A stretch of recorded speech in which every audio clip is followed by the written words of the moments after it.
ვიდეოჯი, ასევე მაგთის IP ტელევიზიით 53 არხზე, რადიო იმედის Facebook ვერტზე, YouTube არხზე და ტელეკომპანია იმედის YouTube არხზე, რომელსაც მილიონზე მეტი გამომწერი ყავს. აღდგომიდან ამაღლებამდე პერიოდი ქართულ ქრისტიანულ სამყაროში განსაკუთრებულია, ეს არის 40 დღე, როდესაც მაცხოვარი თავის მოწაფეებს ეცხადებოდა და მათ სასუფეველის საიდუმლოებებს განუმარტავდა. ამ დროს ტაძრებში კვლავ ისმის ქრისტე აღსდგა, რაც გვახსენებს, რომ სიკვდილზე გამარჯვება და მარადიული სიცოცხლის იმედი ჩვენი რწმენის საფუძველია.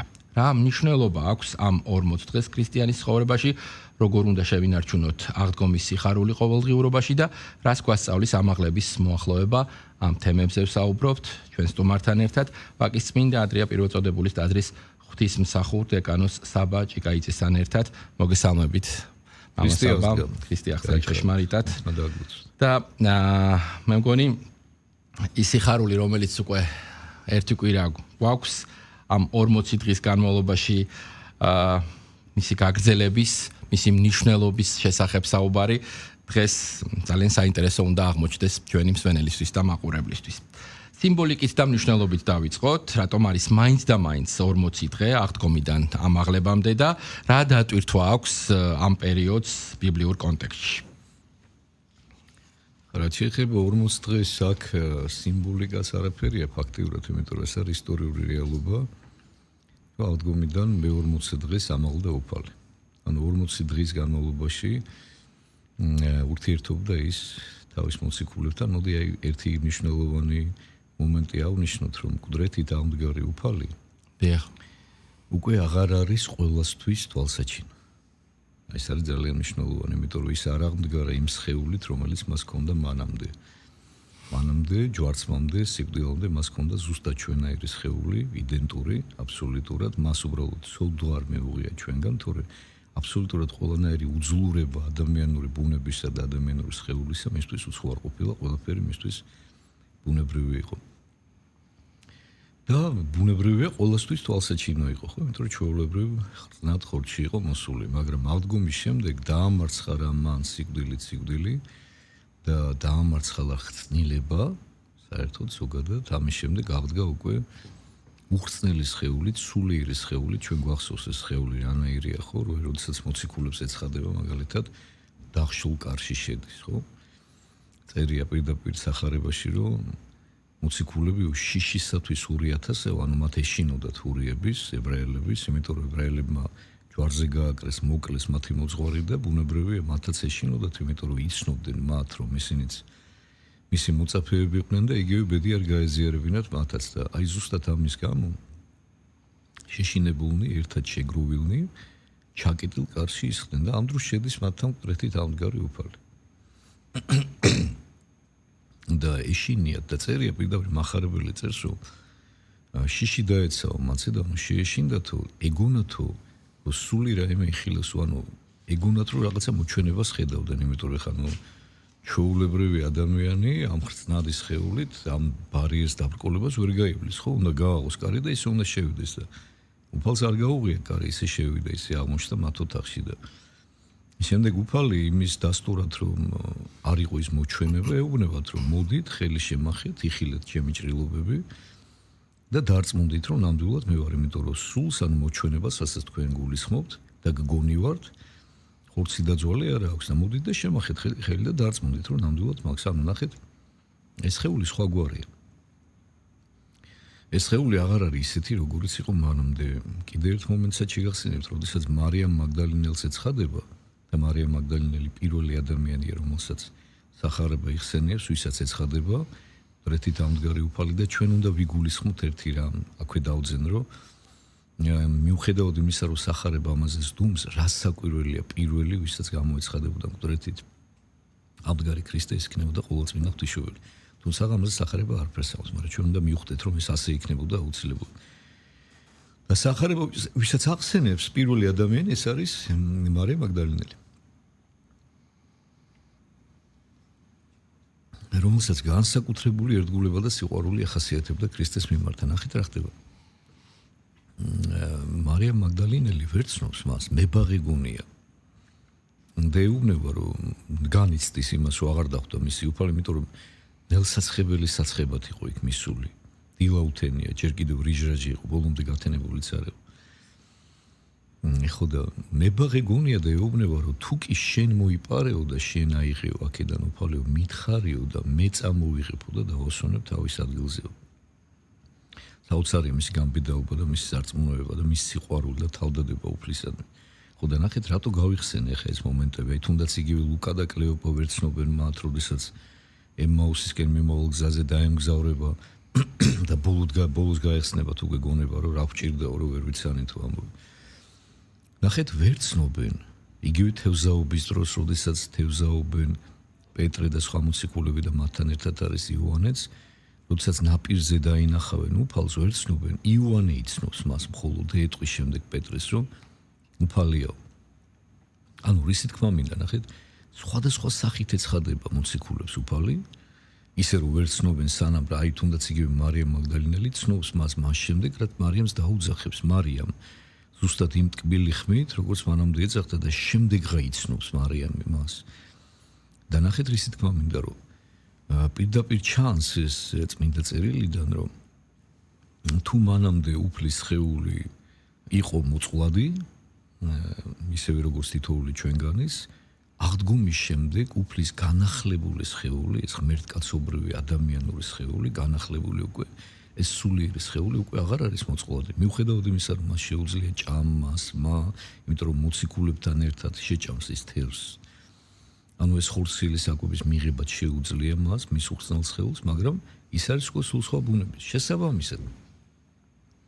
ნახეთ, რატო დავიწყე შორიდან ამ კითხვას პასუხის გაცემა, რომ 40 დღის განმავლობაში ის ეცხადება გარკვეულ ადამიანებს. ეს არ არის უკვე ყველა, მას ყველა ვეღარ ხედავს. ანუ ხედავენ მხოლოდ ის ადამიანები, ვინც გულწრფელად ირწმუნა მისი, ვინც მთელი გულით შეიყვარა.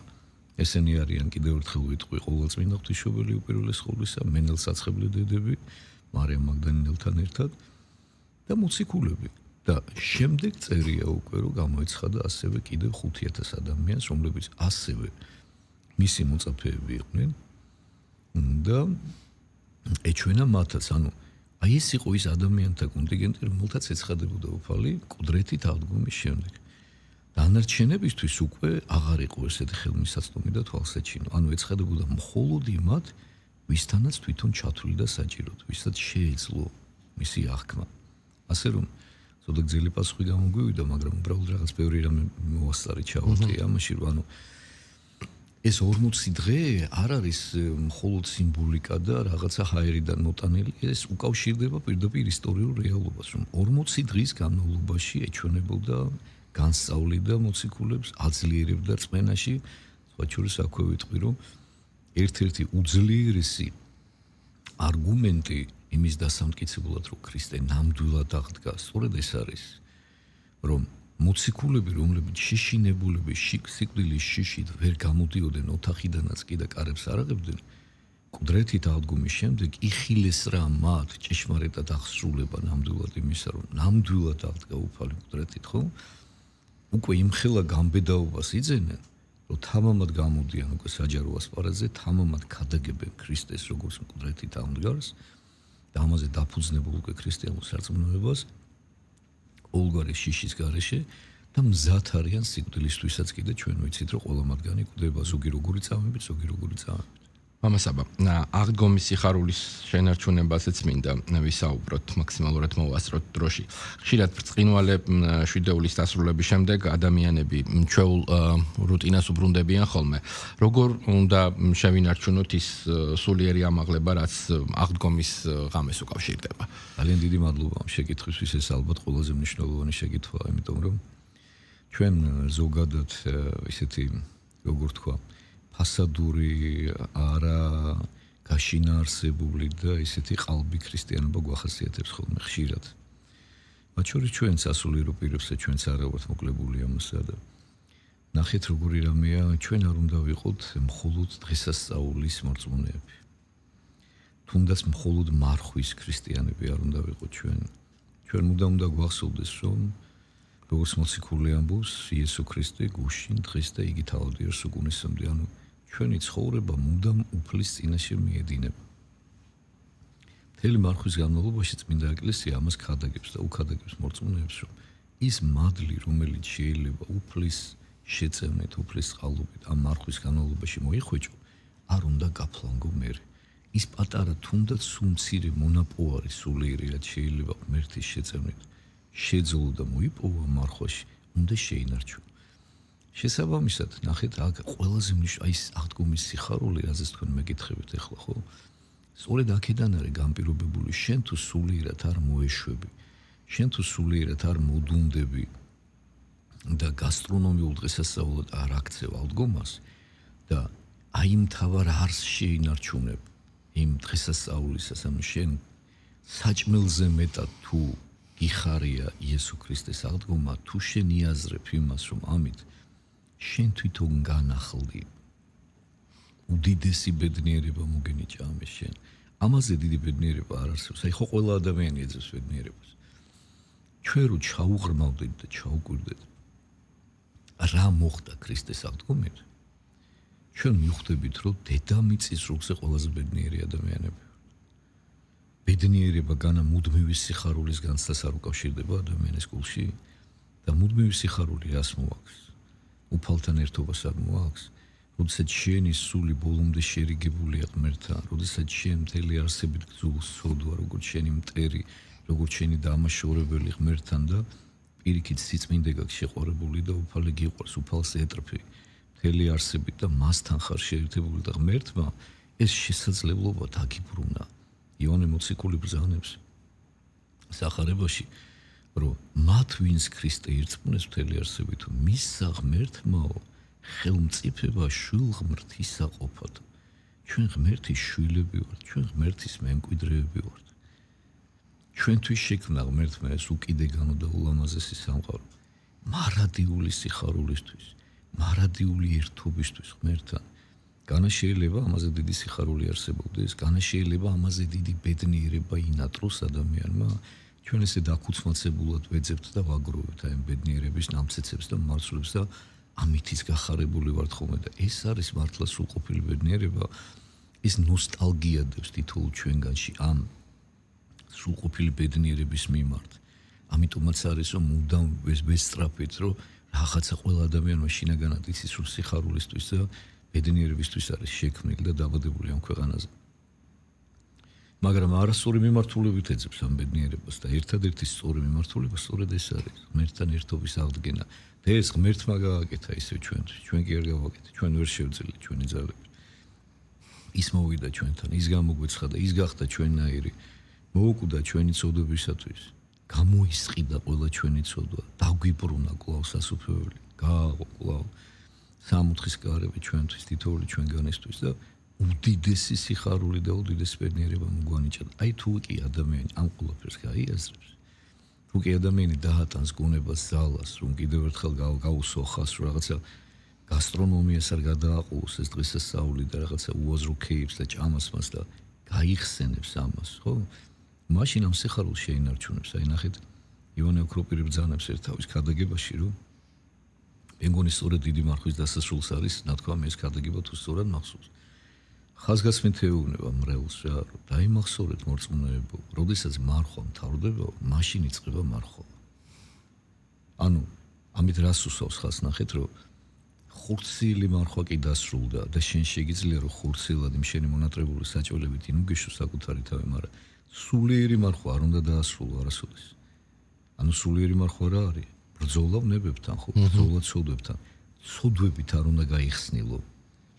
შეიძლება გაიხსნილო საჭმელით, თქვათ ხორცით იქნება თუ რძის პროდუქტი თუ ასე შემდეგ, მაგრამ ცოდვით არ უნდა გაიხსნილო და კვლავ უნდა განაგრძო ის შენი სულიერი მომართულობა, შენი მოჭიმულობა, რომ აი ზუსტად იმისთვის რომ არ დაკარგო ეს აღდგომის სიხარული და არ გაფლანგო წყალში ის თუნდაც სულ რაღაცა მცირე მონაპოვარი, რაცა მარხვაში სულიერად დამშვიდი და რაღაცა შეძელი რომ მოაგროვე რა.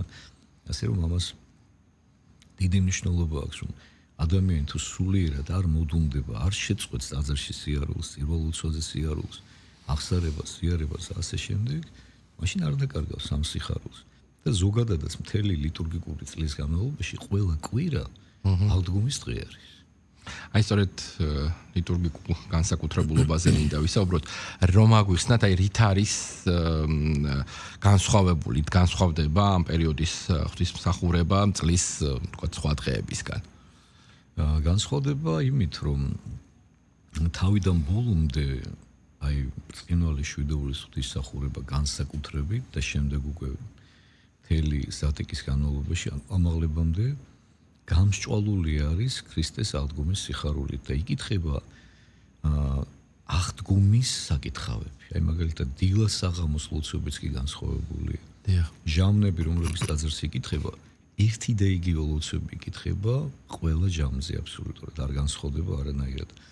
გამოიტოვება ფსალმუნები. ანუ ჩერდება ერთი კვირის განმავლობაში ბრწყინვალე შვიდობულში, იმიტომ რომ ფსალმუნში მაინც დიდწილად არის სინანულის ლოცვები. ჩვენ დავტირით ჩვენს თავს, ჩვენს სოდებს, ვითხოვთ ღვთისაგან პატიებას და ამ დღეებში და იცით თქვენ რომ ბრწყინვალე შვიდობულის ყოველი დღე აღდგომის ტოლფასი დღე გახლავთ და ეს შეგვიძლია ჩვენ განვიხილოთ როგორც ერთი მთლიანი აღდგომის დღე, მთელი კვირა ბრწყინვალე შვიდობულის. იმიტომაც ეწოდება შემდეგ კვირას, აი კვირას რომელიც აღდგომის წორი, აღდგომის წორი, კვირა ცხოვრობა, კვირის განახლება, ცხოველი ძოლქართულად ცოცხალს ნიშნავს. ანუ იმ აღდგომის სიხარულის კვლავ გაცოცხლება, ანუ ეს ყოველი დღე აღდგომის ტოლფასი. და შესაბამისად ახლა ლოცვებიც არის განსხვავებული. წირვალს, ანუ იმის გამო რომ ფსალმუნები და ფსალმუნება ამოღებულია ამ დროს ღვთისმსახურებიდან, ფსალმუნება საერთოდ საკმაოდ დიდი ნაწილი უჭირავს ღვთისმსახურებაში რა, განსაკუთრებით საღამოს მსახურებაში და დილის მსახურებაში წირვაში. შესაბამისად შედარებით ხანმოკლე არის ეს მსახურებები. და კიდევ ერთხელ ვიყო იმის გამო რომ ყველაფერი რაც იკითხება და ითქმება თავიდან ბოლომდე უკავშირდება ამ აღდგომის საკითხს და აღდგომის სიხარულს, რომ მუდამ შეახსენებს ეკლესია მოწმუნეებს, რომ აღდგომის სიხარულით უნდა იყოს სავსე მოჭარბებულად ამ დროს ჩვენი გული. კეთილი. ბოლოს ამაღლების მოლოდინზეც მინდა რომ ვისაუბროთ. ამაღლება არის დღე, როცა უფალი ზეცად აღიყვანება, თუმცა გვპირდება რომ ჩვენთან არის ყოველთა დღეთა, როგორ უნდა გავიკოთ ეს განშორება, რომელიც სინამდვილეში უფრო ახლო კავშირის დასაწყისია. კარგი შეკითხვაა ესეც. ნახეთ, როდესაც უფალი ლეონის მთაზე წაიყვანს თავის მოციქულებს, აიდანაც უკვე ამაღლებას აპირებს, ბუნებრივია რომ მოციქულებმა ეს უკვე იციან, რა განზრახვითაც მიდიან იმ მთაზე. ეს არ ჩანს სახარებაში, მაგრამ იგრძნობა პირდაპირ რა, იმიტომ რომ როდესაც ავლენ ამ მთაზე, უფალი ამაღლებამდე ეუბნება მოციქულებს, რომ ეხლა გიყურებთო თქვენო და მწუხარებამა ნაღავსო თქვენი გული, ანუ დამწუხრებულებს გხედავთ ყველას. და ეს მწუხარება საიდან გამომდინარეა? განშორებიდან, ხო? რომ უფალი მათთან ხორციელად აღარ იქნება. ნახეთ, მე ხაზს უსვა ამას, რომ ხორციელად. იმიტომ რომ სულიერად უფალი არასოდეს არ განშორებია და არც არასოდეს არ განეშორება და ნახეთ თვითონაც გვიხსნის და გვეუბნება ღმერთი, რომ მე თუ ახლა არ წავ დამიჯერეთო რომ თქვენთვის ასე სჯობსო. მე თუ ახლა არ წავედიო, ისევ სული წმინდა ვერ გარდამოვა თქვენზეო. და მე უნდა დავბრუნდეო ამასთან, ანუ ნახეთ ძემ როგორც ყოვლადწმინდა სამების მეორე იპოსტასმა თავისი მისია ამოწურა.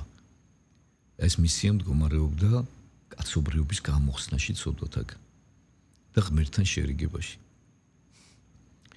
აღდგომით უკვე დასრულდა ეს მისია და უნდა დაბრუნებულიყო მამის წიაღში, რომელსაც სულიერად არც განშორებია, რა თქმა უნდა, და უნდა აღეყვანა, აღემაღლებინა იქ ადამიანის განახლებული ბუნება უკვე. ცოდვისაგან უკვე თავისუფალი ცოდვაზე გამარჯვებული. და ამეთი ჩვენ თითოეულ ჩვენგანს მოგცა მაგალითი ამისი ხო, რომ ჩვენც ესე უნდა ვიცხოვროთ. და როდესაც ყოვლადწმინდა სამების მესამე იპოსტასი, ანუ სულიწმინდა გარდამოევლინება უკვე ამ სამყაროს და ეს ხდება და აფრთხილებს მოციქულებს, რომ იერუსალიმში იყავით, ერთად იყავითო და დაელოდეთო აღთქმასო, მამისასო, ანუ და მალევე ხდება ეს, ხო, ვიცით ჩვენ ანუ ამაღლებიდან მე-10 დღეს, 10 დღის შემდეგ უკვე ყოვლადწმინდა სული გარდამოვიდა მოციქულებს. ანუ ქრისტე დაბრუნდა ისევ მათთან. ანუ ყოვლადწმინდა სამება ხო განუყოფელია. და ჩვენ თუ გადავოვლეთ თვალს საქმე მოციქულთაც იქ ვნახავთ, რომ მოციქულები მუდმივ კონტაქტში არიან უფალთან. სულ ესაუბრება მათ სულიწმინდა და იესო ქრისტე და მამა, ეს ყოველდღიურად განუყოფელია და ერთია თავიდან ბოლომდე. ასე რომ აღდგომიდან ამაღლების მოლოდინი, რომელთაც ჩვენ დღეს ვართ ესე განსხვავებულები, ესეც აბსოლუტურად ლოგიკურია და კიდევ ერთხელ ვიტყვი, ეს არის აი რაღაცნაირი ისეთი სევდანარევი სიხარული, რომ უფალი ხურცილად კი ამაღლდება ჩვენგან, მაგრამ სულიერად რომ მუდამ ჩვენთან რჩება. სხვა შორის ახლა ამასთან დაკავშირებით ბევრჯერ მithქვამს მე ჩვენ სადაც განსვენებულ პატრიარქთან მიმართებაშიც, რომ აი ზუსტად იგივე მოხდა აქაც რა, რომ პირველივე დღიდან მე პირადად ხომ მქონდა ზუსტად ეს რაღაცა სევდანარევი სიხარული თუ პირიქით შეიძლება ითქვას სიხარულ შერეული სევდა, იმიტომ რომ აი არ დავდარდიანებულ ვარ, არ ჩავარდნილ ვარ რაღაცა უსასოობაში, რაღაცა ისეთი ტრაგიზმის განცდა არ მქონია მე, იმიტომ რომ შემთელი არსებით გრძნობდი, რომ ერთმა შეიწნარა მისი ცხოვრება, მისი ამ ქვეყნიური მოღვაწეობა, მისი სინანული და უფალმა თავისთან წაიყვანა და როგორც ნებისმიერი წმინდანის მიმართ ეგერ მამა გაბრიელმაც დაგტოვა ხურცილად ჩვენ ხო, მაგრამ მისი დატოვებით განა უფრო მეტად არ შევიძინეთ ჩვენ მამა გაბრიელი თუ თქვა სიცოცხლეში მხოლოდ რაღაცა გარკვეულ კონტინგენტს ჰქონდა მასთან ურთიერთობა, დღეს უკვე მთელი სამართლმადიდებლო ურთიერთობს მამა გაბრიელთან და აგერ უცხო ქვეყნებში ტაძრები შენდება უკვე მის სახელზე, არათუ მისი ხატებია ტაძრებში. და მე დარწმუნებული ვარ, რომ იგივე მოხდება ჩვენს პატრიარქთან მიმართებაშიც რა და არსად არ დაუტოვები ვართ მას. აი როგორც თავის დროზე უფალმა არ მიგვატოვა თავისი ამაღლებით, არამედ პირიქით ეს კიდე უფრო მეტი სიახლოვე იყო მისი მხრიდან, რაც მან განახორციელა, იმიტომ რომ თითოეულ ჩვენგანამდე მოვიდა უკვე ყოვლადწმინდა სულის მოვლენებით ამ ქვეყანას და თითოეულ ჩვენგანის გულში ჩასახლდა. ზუსტად ესე მოხდება ჩვენო წმინდასთან მიმართებაშიც და მთელი ერი იგრძნობს მის სიახლოვეს და მის ჩვენთან ყოფნას. ამ 40 დღის განმავლობაში ერთმანეთს ვესალმებით ქრისტე აღსდგა. დიახ. ესეც სიმბოლური. რა საყვირველი, რა თქმა უნდა. დიდი მადლობა. მამა საბა, საინტერესო საუბრისთვის, როგორც ყოველთვის, მოგზანებისთვის. დეკანოზი საბა ჭიკაიძე საუბრობდა პირდაპირ ეთერში. მადლობა უთხრათ ჩვენს მსმენელს და მაყურებელს დათმობილი დროისთვის.